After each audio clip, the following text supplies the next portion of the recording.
And a friend of mine called up and said, "Hey, you want to go to Peru?" I said, "Sure." But he said it's going to be a mothing trip, and I thought, okay. He said, "Well, no, he's going to do the mothing. I'm going to do birds." And so for him, it was a moth trip. Let's see, everything stopped here. There we go. Moth trip. Let's see. And okay. So it was, we found a lot of moss, and this one here, I'm not sure how he found this one. It was so well disguised. So, you know, for him, moth trip, for me, it was a birding trip with moths. But anyway, so we flew down to Lima, and from Lima, we flew almost due north, about 400 miles to Tarapoto, and we had a 6 hour drive from there to get to our lodges. They were kind of lined up and along that road in red. And then then we got done with that, and we flew back to Lima, then up to Iquitos, which has no roads to it. And so that's on the Amazon River. So from Iquitos, they do have a local road. We had to drive down an hour and a half, and then we took a 1 hour boat ride from there to get to our lodge. But we did get to fly over some of the Andes on the way and got to see some of the countryside as we're flying along. Here's a river, and here's a much wider, more braided river. But we landed, we made a couple of stops along our 6 hour drive, and we had one place, we had saffron finch, Andean parakeet in this little hole. I think it was trying to make a nest. Fork-tailed palm swifts were flying overhead. And then we stopped at this short bridge. It was probably 20 feet long, and then it covers this little canyon, cleft in the rocks, anyways, probably like 40 feet deep. I had to use a flash to get. These are oiled birds, and it's very dark down there. But these things fly at night. And they only eat fruits. Their young will become very fatty, and so it was collected in the past for the oil. That's why they call oil birds. But these things are about the same size as a red-tailed hawk, and there was probably 50 or so there. They're in the goats. These look like goat suckers. I'm not sure how closely related they are. We got back. We were piling back into the car. Hey, there's white-collared swifts flying overhead. So we got to see them. We finally got up to the uplands where we wanted to at our lodges, and it's nice scenery up there. And then we started getting some nice birds. There's a greenback Becard, hepatic tanager at a feeding station, silvery tanager female and a male, spotted toady flycatcher with some nesting material. Johnson's toady flycatcher, that one's a very rare bird. It is very endemic to a very small area in Peru only. We got to see it pretty well. Black-throated toady tyrants, they were more common, but we did get to see them. Yellow-browed sparrow, we saw in several spots. Montane wood creeper, and rusty tinged ant pitta. Anyone who went to the Ecuador trip is kind of familiar with them feeding worms to the ant pittas, and otherwise you don't get to see them. But we also had a chestnut ant pitta in another spot. We had variable antshrike, male and female, hanging around one of the lodges, right around the cabins. Yellow-bellied eladia, bluish slaty antshrike. And one morning we had letter aracari at the edge of the opening at one of the lodges. And along our traveling, we did find golden collared toucanet. And this one had to give us a second point of view, and I'm not sure if it was that or just wanted to moon us, but it was a really interesting looking bird. Southern emerald toucanet was also there. Green jays, Green and black fruit eater, one of the cotingas. This one here, this is the best I could get, and I was really happy to get this one. And same thing with a scaled fruit eater, another cotinga. But one of our key target birds was this long whiskered owlet, which is another endemic in a very, very small area. And we did get to see two of them. This was lit up with a spotlight. I didn't use flash. So it was a really good one to get. I know another guy I know has made the trip there to get it and did not get it. So we felt pretty lucky. Pale-edged flycatcher that was around the lodges and the cabins. Cinnamon flycatcher. And I caught a butterfly in flight. I'm pretty sure it was morpho, but it was blue and it was flying just like a morpho. Seems small, but it was cool. Cinereus tinamou. Cinereus meaning gray or cinder-like. And here at the same feeding station, white-tipped dove on the left and little tinamou on the right. Little tinamou. Gray cow wood rail. And rufous-breasted wood quail in the same spot. Orange-billed sparrow. Rupels, saddleback tamarin monkey. And, I think he was enjoying his lunch. Slate-throated redstart. Streak flycatcher. Squirrel cuckoo. And I saw a couple of those, but I seem to have a real trouble getting a good shot of them. Maybe someday I'll get a great one. Speckled chachalaca, kind of a silly looking bird. But he didn't bring in a baby. And purple-throated euphonias. Banana quit. Black-faced dacnus, and similar to a tanager. Here's a blue and black tanager. 2 shots. Sorry about that tap. Blue-gray tanagers surrounded by white line tanagers. Female white line on the left, male on the right. Golden collar tanager. Blue-necked tanager. They were all feeding on these berries.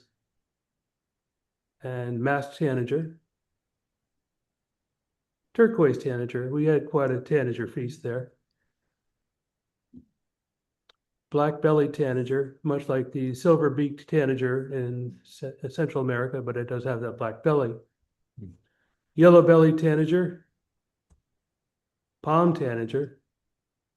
Paradise tanager, very small, very colorful little guy.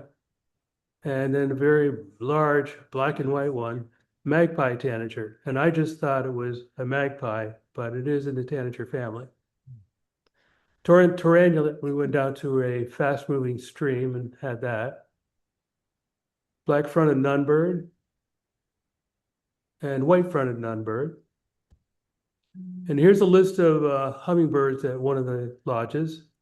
Quite a good, nice list. We saw most of them. Speckled hummingbird, chestnut-breasted coronet. This looked quite a bit different from the ones we saw in Ecuador. And here's one displaying because another one's right behind him. Sapphire spangled emerald. And rufous crested coquette was one I searched for in Panama and got a terrible photo, so I was really happy to get a good one finally. Lesser violet ear, showing the throat feathers. And here's a sparkling violet ear showing his throat feathers, which are more corrugated and shows it in a different pattern and quite a bit different looking when you get up close. Brown violet ear, pale-tailed barb throat, and golden-tailed sapphire, one of my favorites. Emerald-bellied puff leg, showing the puffed out feathers around the leg. Peruvian racket tail. This was described as being the rufous booted racket tail, but it has been split. The rufous booted racket tail, the tail feathers will cross, but the Peruvian racket tail, they don't. And this happened to be my birthday shot.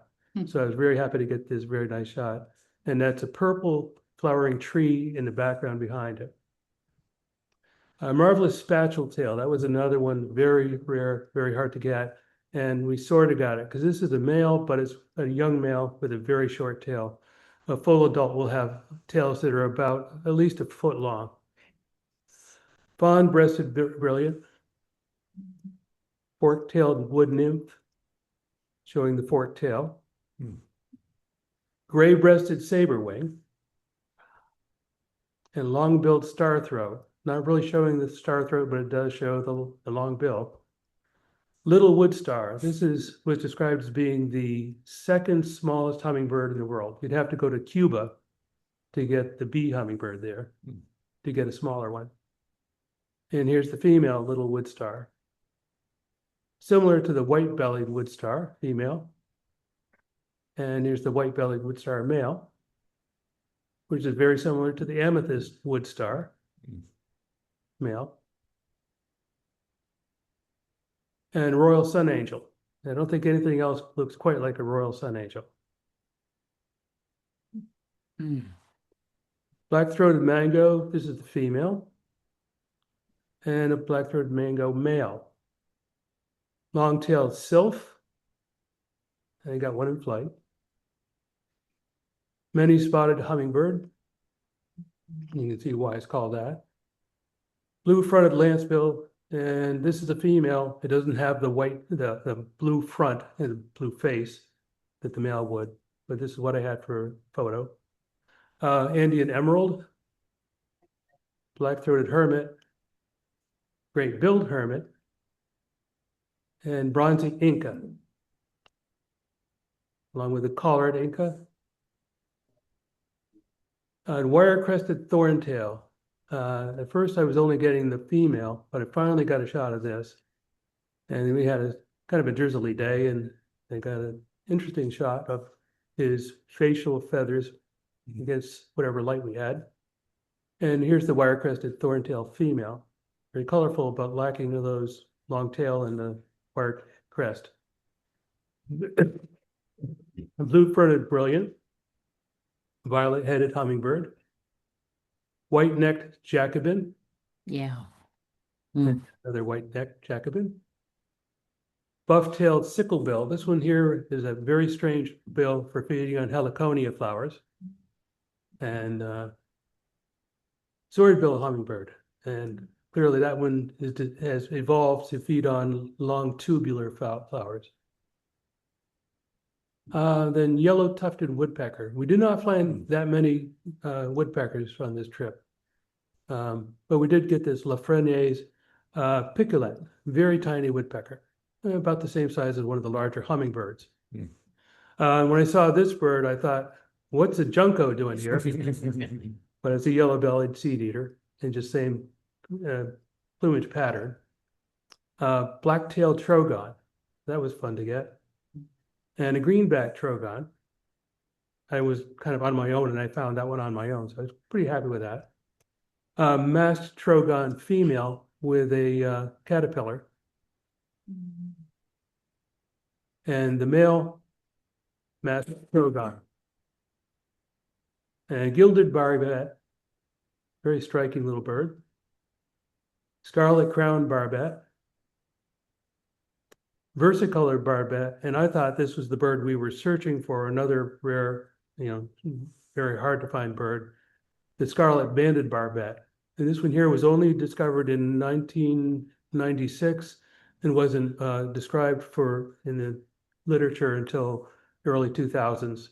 Wow. But we found at least 3, maybe 5. I'm not sure. We found 2 together, and in another spot we found 2 more. But I don't know. I couldn't tell how close they really were. So anyways, we did see 3 of them anyways. And so it's quite a nice bird to get. Since then, discovered there's another barbet, a Syrah barbet that looks like this thing but washed out. And our guide had seen that earlier this year. So he wants us to go after that, but we're probably not. And we were driving back to the lodge from the barbet, and we saw this ferruginous pygmy owl beside the road, looking away, showing his false eyes in the back and showed us the real eyes in the front. And then so we get to the lodge. The next morning, we're driving back down to Tarapoto for our flight to Lima and back up to Iquitos. And we found another ferruginous pygmy owl. So eventually, we did get to Iquitos and get to the Amazon. And this is the low water stage during the dry season. And you can see how much the river has dropped. The river was up around that green bar across the top there with all the vegetation. So, probably at least 15-foot difference. And this is the town we launched out of. There's a Nauta. And this is, after a 1 hour boat ride, we ended up at our lodge. This is the landing place for the lodge. There's a covered walkway about almost 100 yards from this landing up to the lodge. But over on the left-hand side in this sandy bank, I was able to find a chestnut-bellied seed eater, male, and a female. And later on above there, I had long-tailed tyrant. And this is the corridor, covered corridor, down from my cabin down to the dinner area, the cafeteria. So, anyways, so one night we're having dinner, and they said, "Oh, over in the saloon part of it, there's a sloth that somehow gotten in," and so, we all had to get up and go over and get pictures of the brown-throated sloth, and so it was really cool. And it got very close, nice looks at him, and we did find another sloth down along the river, but we want to make sure that it wasn't like a setup for us. But just below the lodge, in the Iquitos area, there was this really nice little pond where I was able to get a nice shot of a turtle with a butterfly on its nose. And I was told they'd like to gather the salts from the snot from the nose of the turtle, but this one's actually licking the eyeball. So it kind of creeped me out, but okay. But may your tears be washed away with butterfly kisses. All right, and right outside my cabin, there was a sunbittern. There, this one. At least 3 sunbitterns there. And here's another one. And it had this one here. It was putting on full display, trying to chase off a kingfisher. And so I finally got this shot. And if we got it a full-on frame, straight ahead, it would have been really nice. But this is still very, very nice. I was happy with this. At the lodge, we had white-winged parakeets flying overhead occasionally, and red-bellied macaws would perched in the trees around the lodge. And this one red-bellied macaw liked these palm tree and was eating the palm fruits off this tree right outside the lodge. A striated heron down on the pond, capped heron down along the rivers. Kokoi heron was seen fairly often along the river, and great egret with the Kokoi heron. And this was mostly just to show you the size of the Kokoi, which is basically the size of a great blue heron. And great egrets, whatever they do looks great. Neotropic cormorants would go flying along the river right near that landing. And squirrel monkeys above the cabin. Yellow caciques were nesting all along that walkway. And here's coming into this nest. It's a communal nest, almost like condos. It's flying in. And here's showing multiple openings here. Each one of those is a different nest. You can see one eye in the upper right-hand side. There's another yellow rump cacique behind. And so they're quite abundant there.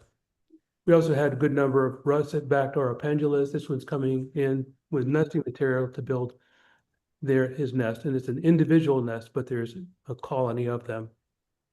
White-bearded manakins had a lek up above the lodge along this hill. So there was probably 3 or 4 of them doing their hopping and popping. It's a nice display. And there was one fiery cap mannequin we got to see, and it was quite nice, quite an unusual bird. It's not super rare, but it was a good one to get. But down along the river, we were cruising on our boat and had a pectoral sandpiper. I thought, well, I know what that is. Spotted sandpiper flew by, and collared plovers were along the bank. We don't get oriole blackbird. That's basically the same size as like an oriole or a red-winged blackbird. He'd been taking a bath, so he's hopping up. And a red-capped cardinal taking a bath. I'm not sure how he stays so bathing in that brown water, but he does. Red-breasted meadowlark. White-winged swallows, they were quite abundant along the river. Green kingfishers were not rare at all. We saw a number of them. Amazon kingfishers were also a good number of them, and the least numerous of them was the green kingfisher with the dots along the tail and along the wing. And we also had horned screamer, which is a big bird. It's the size of a turkey, and it's got this one, I'm not sure if it's the center part of a feather or if it's a bit of horn or what it is, but he's got this horn thing sticking up when it was like horn. I don't have the song to play you the screamer part, but he does have these wing spurs, so you don't go messing with those guys unless you know what you're doing. Large-billed terns were feeding along any shallow areas along the river. And we saw several yellow-billed terns, which looked very much like our least terns here. And it had Watson. And wattled jacanas around the river. This is a male. This is an adult, anyways. And here's a immature wattled jacana. Pink river dolphins were seen, so that was fun. Very challenging to get a shot of. And they are pinkish, but they're kind of blocky shaped rather than sleek like our dolphins. And we did see a great patu perch along the edge of the river. And a great lesser horned arrow had built his nest here. I thought it was a termite nest that had been repurposed, but no, he built that entire nest himself, and he was bringing food to feed young in that nest. And here's a Parker's spinetail, named after Ted Parker, who was actually from Lancaster, and he was a super birder, and he was killed in the mid 1990s. The Hurlock sisters, who were old members of the club, they helped to train him when he was quite young, but Phyllis said that he just blew by them so quick that they couldn't keep up. Anyways, white-headed marsh tyrant and a pied water tyrant, which is normally seen only from mid to northern Colombia and Venezuela and into Trinidad. So this was quite a ways out of range. So our guide had to put that into Merlin to get that squared away. Riverside tyrant, well named. Great Kiskadee. And we took a boat ride up one of the channels that fed into the Amazon. We had bluish fronted jacamar, and he was near his nest, and they are relatives of the kingfishers, so they are burrowing nesters. Yellow-headed vulture. We saw a lot of vultures, most of them turkey vultures, black vultures, and we had this one red yellow-headed vulture that came close enough to get a decent photo. Swallowtail kites had those. Snail kites, same species as in Florida. Slate-colored hawk. Yellow-headed caracara, same as the species that showed up down in Delaware. Roadside hawk. A black hawk eagle flew overhead, crossing from one side of the river to the other. So this is shot from a moving boat. And one thing you have to know is that when I was a kid, I would go fishing with my dad and my brothers. And when I go up home, it's still my brothers and my some of my nieces and nephews still go fishing, and some of my grandnephews go fishing too. So I wanted to have something to tell them about fishing. So I said I wanted to catch a piranha. Well, we did. Took all of about a minute, and they didn't throw it back in. What? No. We used a bamboo pole with 6 foot of line and a metal leader, because you had to have that to see the teeth. And it had jigged with some bait, and then I got a piranha. We actually caught a couple. But anyway, so our guide says, "Get ready." When we went back out of the channel, he said, "Get ready." He didn't say why, but I had the camera ready, and he threw the fish out. This black-collared hawk came diving down, grabbed the fish, just like the eagles down at Conowingo, flew off with it. And I don't think they normally do this, but they sure did it this time, and it worked great. And I just got really lucky getting that one shot. But we did see another one go flying by, another black-collared hawk, and he's got his own self-caught catfish. And another one had a catfish, but this great black hawk down in the lower left wanted to share it with him. He didn't want to share though.